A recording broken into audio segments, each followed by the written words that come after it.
Another disappointing loss here at Lincoln Financial Field for the Temple Owls, as this week they lose to Buffalo 36-29 here. And Adam, there are a lot of things that went wrong for the Temple Owls, whether it be Frank Newtow's inefficiency or some questionable penalties down the stretch. For you, what went wrong for the Owls? You know, Brian, they just couldn't get anything going on offense in the first half, and that plagued them throughout the rest of the game. The only score that they had, last play of the second quarter on a Hail Mary that Brandon Mack just went up and took. At the end of the day, you got to be more efficient. You got to have more going in the run game and passing the ball, and that just wasn't the case today. Yeah, and it seemed early on that Temple was very into rushing the football with Armstead, you know, getting 5 yards to carry, and then all of a sudden they switched over to passing the football, and Frank just seemed to be very inefficient, you know, in the first half and early second half.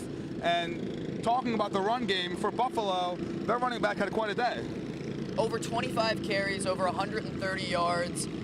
Great day for Kevin Marks.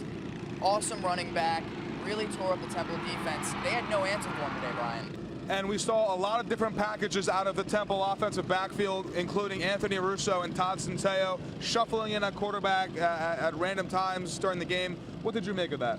You know, I thought it was really interesting how they tried to incorporate Todd Centeio in numerous packages. He played quarterback, he played wide receiver, and he even tried to play kicker once too.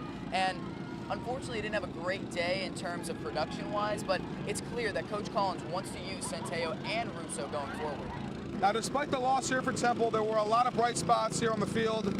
One of them was Brandon Mack, a receiver. Talk to me about his contributions today.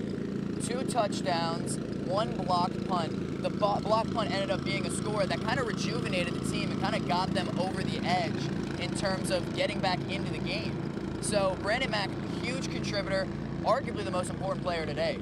Yeah, I mean, he's, had that big Hail Mary catch, but he's still being an elite player on special teams. One of the big returns that Zay had, B-Mac was the key block in that, and just so proud of his development and, his maturity.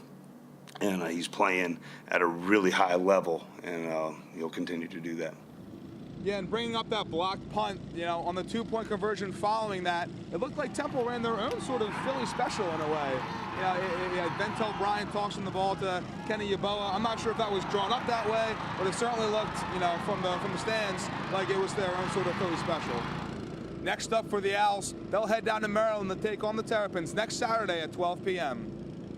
Reporting live from inside Lincoln Financial Field, for my partner Adam Miller and for our man behind the camera, Brian Matthias, I'm Brian Steinmetz.